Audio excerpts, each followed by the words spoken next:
বস, সেদিন এই মেয়েটার জন্য একটা ছেলেকে ছেড়ে দিলেন, আজকে সবাই পুলিশকে ছেড়ে দিলেন। কি হয়েছে আপনার? আপনি সবকিছু ভুলে গেছেন? আপনি কি জানেন না এই পুলিশ অফিসারের জন্য আপনার ভাইয়ের ফাঁসি হবে? হ্যাঁ জানি, যাকে আমি পাগলের মতো ভালোবাসি, যার চেহারা আমার সব সময় চোখের সামনে ভাসে, তার সামনে আমি তার বাপকে কি করে মারতে পারি বল? সামান্য একটা মেয়ের জন্য দাদার সাথে আপনি বেইমানি করলেন। দাদা যদি জানতে পারে দাদাকে আপনি কি জবাব দিবেন? সেটা আমি পরে ভাববো, তোর এখন যা তো। এই চ।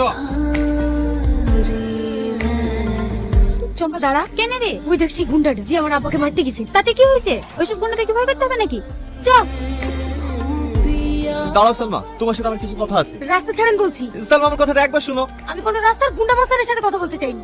রাস্তা ছাড়েন আমার। তুমি ভুল ভাবছো সালমা, তুমি যতটা ভাবছো ততটা খারাপ আমি না। আমার সামনে বেশ ভালো সাজা নাটক করতে হবে। আমি নাটক করছি না সালমা, তুমি বিশ্বাস করো, আমি তোমাকে সত্যি অনেক ভালোবাসি।